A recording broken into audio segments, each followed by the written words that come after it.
अस्सलाम वालेकुम, मैं हूं मोहम्मद सज्जाद और आप देख रहे हैं Mohammad Sajjad official YouTube channel. मोहतरम नाजरीन, दुनिया का सबसे बड़ा पेशा एक उस्ताद का पेशा है, लेकिन उस्ताद बनना कोई आसान काम नहीं। कहा जा सकता है कि उस्ताद बनने के लिए अपनी ज़ात पर जो मेहनत करनी पड़ती है वो मुशक्क़त शायद ही किसी और काम में हो, लेकिन जो शख्स वाकई एक उस्ताद होता है उसके नसीब में इज़्ज़तों का जो ताज रखा जाता है वो किसी और के नसीब में नहीं आता। उस्ताद की दूर अंदेशी के कुछ वाक़यात आपकी नज़र हैं जो इस बात को साबित करेंगे। खलीफा हारून रशीद के बेटे मामून रशीद की बुनियादी तालीम ख़त्म होने के बाद उन्हें मज़ीद फ़नून में महारत के लिए एक बड़े नामवर उस्ताद के पास भेजा गया।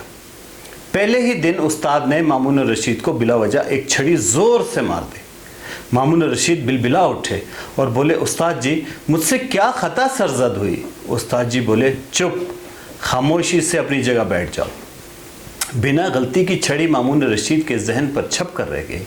उनके उस्ताद ने मामून रशीद को कभी दोबारा सज़ा नहीं दी और मामून रशीद ने कई बार उस छड़ी के बारे में अपने उस्ताद से पूछा और उस्ताद जी ने हमेशा एक ही जवाब दिया, खामोश रहो। वक्त गुज़रता गया, मामून रशीद ने इल्मी फ़नून हासिल किए और कई साल बाद मुसलमानों के खलीफा मुकर्रर हो गए। खलीफा बन जाने के बाद एक दिन मामून रशीद ने अपने उन्हीं उस्ताद को बुलवा भेजा। उस्ताद के आने पर उनकी खासी मेहमान नवाजी की गई और आखिरकार मकसद की बात बयान की कि उस्ताद जी, जब मेरी कोई गलती ही नहीं थी तो आपने मुझे छड़ी क्यों कर मारी थी? उस्ताद जी बोले, मामून तो अभी तक वो छड़ी भूला नहीं? मामून रशीद बोले, उस्ताद जी बखुदा मैं उस छड़ी को नहीं भुला पाया क्योंकि वो छड़ी बिला वजह मारी गई थी।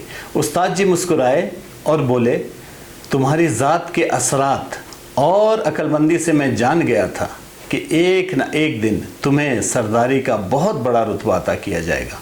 मैंने वो छड़ी जानबूझकर तुम्हें इसलिए मारी थी कि तुम जान सको कि मज़लूम पर किया जाने वाला जुल्म कभी भुलाया नहीं जा सकता। जुल्म एक आग होती है, जिस दिल में लग जाए वो किसी पानी से बुझाई नहीं जा सकती। अब अल्लाह ने तुम्हें खिलाफत अता कर दी है, जब भी फैसला करना एहतियात से करना कि किसी मज़लूम पर कोई जुल्म न कर बैठो। इसी तरह सल्तनत ओमान के सुल्तान काबूस बिन सईद अपनी सारी ज़िंदगी में कभी किसी मेहमान के इस्तकबाल के लिए खुद नहीं गए, लेकिन तारीख़ ने देखा कि जब उन्होंने खुद हवाई अड्डे जाकर हिंदुस्तान के सदर शंकर दयाल शर्मा के इस्तकबाल में हवाई जहाज़ में दाखिल होकर उन्हें उनकी कुर्सी से उठे बग़ैर उनके गले लगकर उनका इस्तकबाल किया, न सिर्फ सहाफ़ी बल्कि पूरी सल्तनत ओमान हैरान थी कि इतनी बड़ी तब्दीली वो भी एक हिंदू के लिए कैसे। वो उन्हें अपने साथ शाही गाड़ी तक लाए, फिर ड्राइविंग सीट पर बैठे और ड्राइवर की जगह खुद चलाकर गाड़ी को महल तक ले गए। शंकर दयाल शर्मा के जाने के बाद उनसे सवाल किया गया कि आपने अपनी तबीयत के ख़िलाफ़ जाकर ये अमल क्यों कर किया?